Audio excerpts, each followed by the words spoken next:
요즘 방송 보시고 저희 회사 되게 많이 찾아오십니다.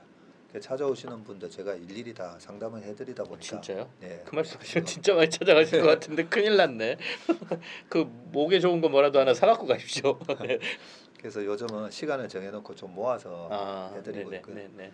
월요일, 금요일은 오후 3시부터, 화요일, 목요일은 오전 9시 반부터 딱 2시간씩 아, 하고 그래요? 있거든요. 네. 오, 선착순 있다, 네, 선착순. 그래서 네. 이 방송 보시는 분들 중에서 정말 박사익 전문한테 가서 어떤 내 포트폴리오에 대해서 아니면 앞으로 어떤 식으로 투자를 하는 게 맞는지 그런 걸 직접 만나보고 한번 상담을 받고 싶으신 분은 네. 무료니까요. 예, 돈 안 받으니까. 사실은 마지막 질문에 기타 질문에 있어요. 이거 제일 마지막에 드리려고 예. 했는데 우리 그 아이디를 주다원이라고 쓰시는 분께서 인피니티에 개인적으로 찾아가도 되느냐라고 물으셨고요. 그리고 얼마를 들고 가야 상담을 해주느냐, 그러니까 내가 자산이 어느 정도 돼야 이 상담을 받을 수 있냐 이런 질문하셨거든요. 근데 답변을 해주셨네요. 네. 그죠?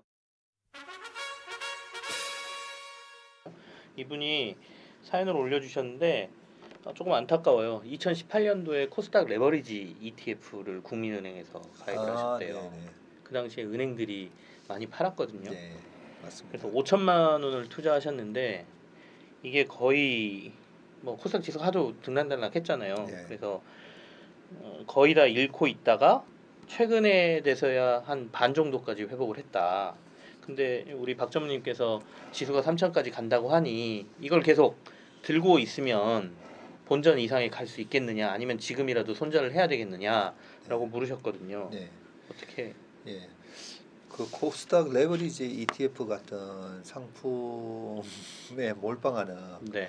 그 펀드가 나왔던 것도 그때 당시에 좀 신기했어요. 네. 왜냐하면 코스닥 레버리지도 그렇고 ETF 그냥 사면 되잖아요. 그죠? 예, 주식 사듯이 그냥 네, 사시면 네, 네, 되는데 네. 그게 신탁 상품에서 만들어서 이렇게 그때 팔았던 걸로 기억을 하는데 지금 다행스러운 거는 코덱스 레버리지 같은 경우에는 그때 2300, 2400, 2500 전후로 설정이 많이 됐었는데 지금 벌써 2400이 와서 네, 네. 제 주변에는 벌써 그때 물렸던 코덱스 레버리지가 플러스 나서 이제 그동안에 2019년, 20년, 2년 동안 고생한 거 예, 예, 다 예. 수익 내고 나왔다라고 이제 문자들이 막 옵니다. 그래서 코스닥 150 레버리지 ETF도 최근에 굉장히 가파르게 올라서 네, 네. 많이 회복하셨을 거라 생각하거든요. 근데 이제 네. 절반밖에 회복 못 하셨다는 거는 이게 ETF 레버리지 ETF에 제가 예전에 펀드를 조금 취재하던 기자였으니까 네. ETF는 사실 장기 투자 상품은 아니잖아요. 네. 그러니까 이게 빠졌다 올랐다 빠졌다 올랐다를 반복하면 맞습니다. 절대 원금 회복이 안 네. 되거든요. 그러니까 2% 빠지고 2% 오르면 우리가 생각하기에는 본전을 찾을 거라고 생각하는데 이게 2% 빠질 때 2배만큼 빠지고 그렇죠. 그리고 나서 다시 2% 올 때 2배만큼 오르면 원금이 안 되는 게 계속 반복되다 맞습니다. 보면 지금 같은 현상이, 옛날보다 지수는 올라 있는데 내 투자금은 더 빠져 있는 상품. 그래서 특히 레버리지 ETF 같은 경우에는 장기 투자는 하지 말아라고들 조언을 많이 하는데 조금 안타깝게 이분은 이제 오랫동안 그래도 기다리면 원금이 회복되겠지라고 생각하시는 부분이 좀 있었던 것 같은데 지금 이제 원금의 절반 정도라고 하시거든요. 그러면 지금 어떻게 해야 되냐? 김 이건데. 선생님이 예. 그 레버리지에 대해서 너무 정확하게 얘기하셨어요. 레버리지는요, 그 왔다 갔다 하다 보면 실질적으로 지수가 다시 2600 왔는데 레버리지는 그만큼 못 올라오고 네. 그러죠. 네. 이게 추세로 그냥 계속 올라왔을 때는 그 위력을 발생시키는데 왔다 갔다 하다 보면 네. 그 지수만큼 못 올라가는 현상이 나타나거든요. 네. 그 부분이 코덱스 레버리지의 그 ETF 상품 설명에도 보면 그렇게 적혀 있습니다. 그죠. 예, 이게 지수에 꼭 2배만큼 가지 않을 수가 있습니다라고 있는 게 그게 변동성 구간에서는 레버리지가 역할을 못하고 이제 추세를 타야 되는데요. 지금 제가 한번 코덱스 코스닥 150 레버리지를 한번 이게 이게 잘 안 보일 텐데 보일지는 나중에 저희가 만약에 되면 예. 편집하면서 이렇게 한번 차트를 예. 넣어볼게요. 네. 예. 보니까 정말 29,000원 했던 게 지금 13,000원이네요. 그죠. 그러니까 한 반 정도밖에 회복이 안 네. 되신 거죠. 특히 네. 제가 봐서는 코스피였으면 그나마 나았을 텐데 코스닥이 변동성이 훨씬 심하잖아요. 네. 그러다 보니까 코스닥 레버리지니까 더 원금 회복이 좀 덜 되신 거 아닌가라는 생각도 드네요. 네. 어떻게 해야 됩니까? 그리고 근데 이게 진짜? 안타까운 게 예. 2년 전에 코스닥 그 상위 종목을 보면요, 시가총액 상위에 신라젠이 있었어요. 그 신라젠 같은 게 지금 마이너스 그렇네요. 55% 이래 가 있으니까 예. 지금 코스닥 150원 왜 이럴까 제가 생각하다 보니까 그런 현상이 있었다고요. 그리고 ETF 요즘 매매들 많이 하시잖아요. 네네네. ETF에 대한 맹신은 조금 줄이실 필요가 있습니다. 이것도 중요한 부분인데 그 니케이 225가 네. 잃어버린 20년 동안 1990년도에 우리나라도 고점 찍고 일본도 고점 찍고 네. 내려왔다가 우리는 그걸 다 회복했잖아요. 네네네. 근데 니케이 225 같은 경우에는 거의 3분의 1 토막 나고 도요타는 그때 거의 4배가 오르거든요. 그래서 인덱스가 보면 반드시 바람직한 투자가 아닐 수도 있어요. 그리고 뭐 이탈리아 차트나 네. 예. 스페인 차트 한번 보세요. 20년 박스에 지금도 20년 고점을 못 들고 반토막 나 있는 그런 차트가 있습니다. 선진국인데, 네네네. 그죠? 네. 그래서 그 선진국으로 갈수록 저성장이 되잖아요. 그 저성장 속에 고성장을 할 수 있는 기업을 사는 게 낫지. 그 ETF는 그런 맹점이 있고, 두 번째 또 맹점이 뭐냐면요. ETF 특히나 우리나라의 코스닥 150에 편입되는 어떤 로직, 네. MSCI에 편입되는 종목 편입. 로직, 예. 코덱스 200에 편입되는 로직이 있거든요. 그래서 저희 같은 경우는 그리고 헤지 펀드들이 그걸 많이 이용합니다. 네네. 지수 편입 이벤트 드리븐이라 해가지고 지수 편입을 앞둔 주식을 사서 지수 편입될 때 그 지수를 추종하는 패시브 펀드에서 그냥 아무 펀더멘탈 분석 없이 무조건 그냥 사게 돼 사는 거. 있잖아요. 네.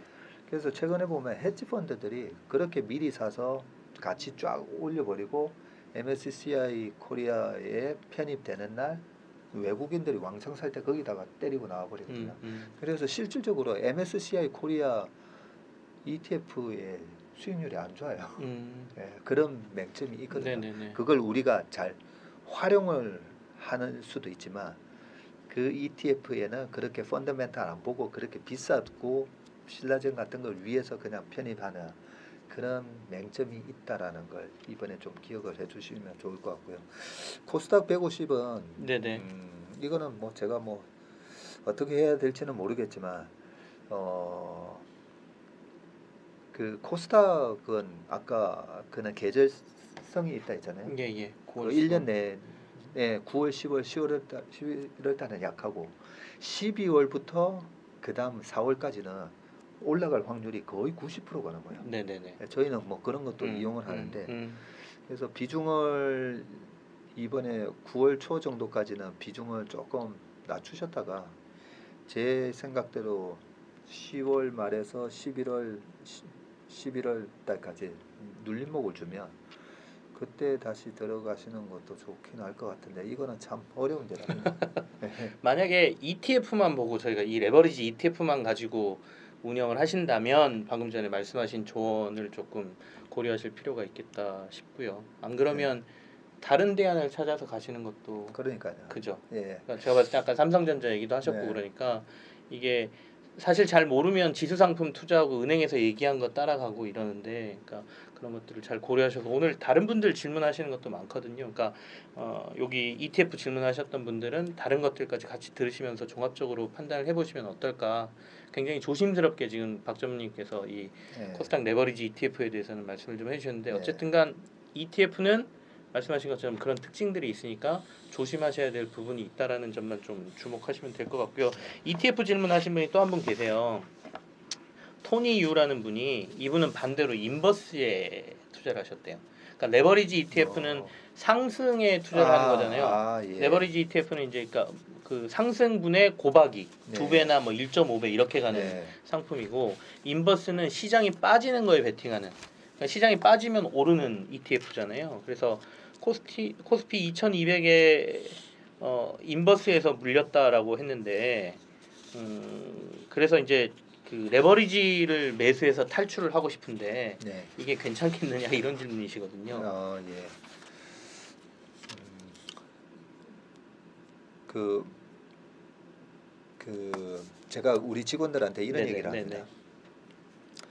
어떻게 하면 그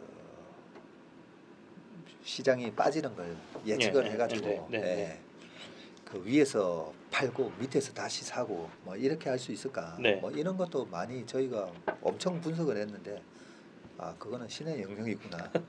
예, 그 방법을 찾는 것보다 그냥 좋은 주식 찾자 뭐 이런 말씀도 많이 들었는데 그 투자들의 대가들에 보면 좋은 원칙들이 많잖아요. 그죠? 예, 우리 투자들의 대가 제가 제일 좋아하는 분들이 이제 피터 린치랑 워런 버핏이잖아요. 네. 예. 이 두 분이 공통적으로 얘기하는 것 중에 하나가 네. 공매도는 하지 마라는 얘기를 합니다. 음. 예. 공매도를 왜 하지 말라라고 얘기를 할까 생각해 보면 일단은 불리한 게임이에요. 어떻게 불리하냐면요. 10,000원짜리 주식을 공매도를 때렸잖아요. 네. 그러면 반토막 나면 50% 먹었잖아요.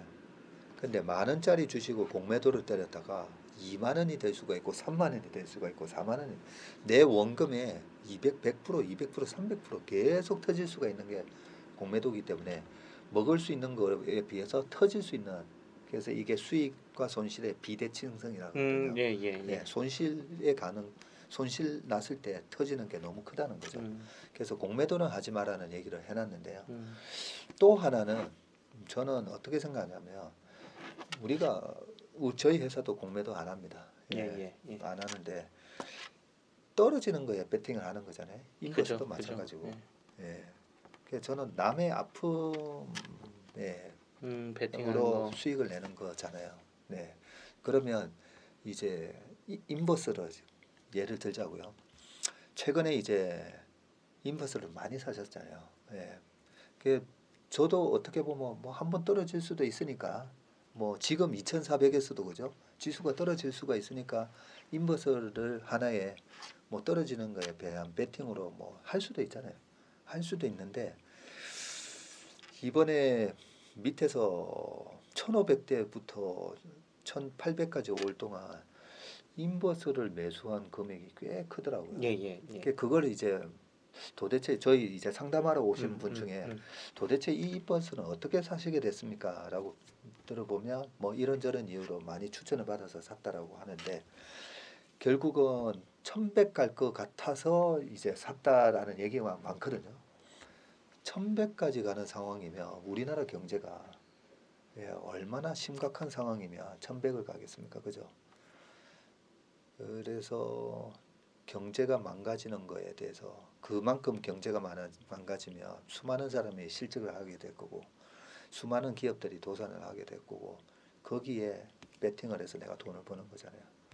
그래서 내가 주식 매수 포지션을 갖고 있으면서 이 매수 포지션이 계속 손실 나는 것에 대해서 해지를 하고 싶다 해서 인버스를 사신 분도 계세요.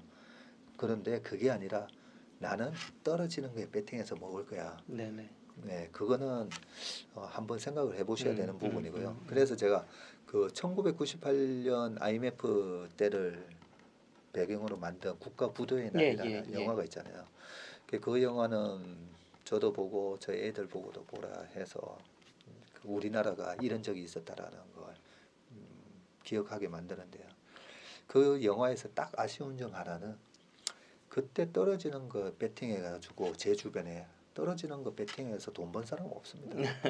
예, 그때 당시만 그 주인공 하더라도, 여기서 유아인 씨가 떨어지는데 베팅하는 거죠. 예, 그렇게 나오는데 실질적으로 강방천 회장님도 그렇고 그때 시장이 박살났을 때 그걸 기회로 삼아서 돈을 버신 분들이 꽤 많습니다. 꽤 많기 때문에 우리가 왜 어떻게 국가 부도의 날 그런 치욕을 갖게 됐는지에 대한 배경 설명이 아주 잘 나와 있어서 저는 너무나 고마운 영화인데 우리 투자가 입장에서는 나도 앞으로 저런 기회가 왔을 때 떨어지는 거에 베팅해서 나도 돈 벌어야지 유아인 씨처럼 영화 속에 그거보다는 이런 위기 반복되는 위기 속에 그 공포에 주식을 사서 그러니까 강방천 회장님. 회장님 말씀하신 예. 것처럼. 예. 그 공포에 뭐 파생 상품을 매수한다든지 그렇게 해서 수익을 내는 게 훨씬 쉽고요. 예, 그렇게 해서 위기 속에서 경제가 회복될 때 내 계좌 수익도 좋아지고 우리나라 경제도 회복되고 얼마나 기분 좋은 예, 일입니까? 예, 예, 예. 예, 그래서 이제 앞으로 투자를 하실 때 나는 인버스에는 투자를 안 해. 나는 오로지 우리 경제가 좋아지고 기업이 좋아지고 그런 긍정적인 부분에만 나는 투자를 할 거야. 네, 네. 그런 마인드셋이라 그러죠. 내 마음에 대한 투자에 대한 마인드셋을 정하시는 게 좋지 않나. 뭐 일단 그 말씀부터 드리고. 네, 네, 네. 근데 어쨌든 인버스 사서 물렸어요. 네. 여기서 이제 저의 이제 매매 노하우를 하나 말씀드리면 제가 옛날에 선물 매매를 엄청 많이 했잖아요. 예, 파생상품 네, 매매를. 예, 예. 매수를 했다가 그날 터졌어요. 뭐 데이 트레이딩 할 때도 많았었어요. 펀드에서 수익률 조금이라도 더 내보려고 예, 선물을 샀다 팔았다를 많이 해봤습니다. 네, 저는 예, 네. 많이 해봤습니다. 그러면 어떨 때는 맞고 어쩔 때 틀리잖아요. 그럼 틀렸어요. 아씨 오늘은 선물 해가지고 많이 터져요. 그럼 뭐 종가에 매수를 했다가 시장이 확 2% 빠져서 터졌잖아요. 예. 그러면 어떤 심리가 생기냐면 내일이면 반등 들어가지 않을까? 그래서 이걸 오늘 많이 터졌지만 2천만 원 터졌지만 내일 잘하면 반등 들어갈 거야. 그냥 끌고 가자. 원래는 데이 트레이딩이면 그날로서 포지션을 청산하는 게 원칙이어야 되는데 끌고 가보자라는 마음이 생기거든요. 그러면 그 다음 날 미국 시장이 폭락해가 그 다음 날 개팔아가는 경우도 많고 틀린 포지션을 잡았을 때 그 다음 날도 내가 손실을 날 가능성은 훨씬 높습니다. 확률적으로. 그래서 저는 어떤 원칙을 세웠냐면 2번, 3번 매수 플레이해가 3번 연속 먹다가 나올 때 한 번 틀리잖아요. 예. 틀리면 무조건 그날 포지션을 꺾습니다. 음. 꺾고 그 다음 날 오늘 터졌으니까 내일 내가 들어가서 만회해야지라는 도박하다가 예, 잃었을 예, 때 예, 예. 빨리 복구하고 싶은 그런 도박의 심리가 생기거든요. 그러면 객관성을 상실합니다. 내가 오늘 터진 걸 만회해야 되잖아. 그래서 저는 어떻게 하냐면 그날 무조건 포지션을 꺾고 그 다음 날은 매매를 안 합니다. 오늘의 손실을 복구하고 싶은 이 복수심이 강하게 나왔지만 그 다음날 매매를 안 하거든요. 그 다음날 매매를 안 하면 이틀 동안에 시장이 흘러간 걸 보면서 내 포지션이 없잖아요. 포지션이 없기 때문에 일단 여기서 내가 매수를 잘못 잡았네. 삼성전자가 저렇게 떨어지기 때문에 선물을 매수를 잡는 게 아니었네. 이렇게 보입니다. 그래서 이번에 인버스에 대한 상담을 굉장히 많이 받았어요. 3개월 전에도 일단은 자르세요 하는데 못 자릅니다. 대부분은. 그리고 왜냐하면 보통 우리 주식을 하시거나 특히나 파생을 하시는 분은 네네네. 고학력자가 많으세요. 고학력자일수록 내가 틀린 것을 인정하기가 싫어합니다. 예. 그러면 인버스를 사서 아니야. 여러 가지 상황들을 막 설명하시죠. 코로나 바이러스가 어떤 바이러스인데부터 시작해가지고 예. 막 상황이 안 좋아질 거다. 조종이 올 거다. 여러 가지 상황들을 설명하면서 내 생각이 맞다라는 주장을 하시죠. 이미 터지고 있는데. 그래서 제가 이제 제안을 드린 것 중에 하나는 조언을 드린 게 자 그러면 일단은 터졌으니까 똑같은 금액만큼의 코덱스 레버리지를 일단 잡아서 내 포지션을 스퀘어 중립화 시키라는 거죠.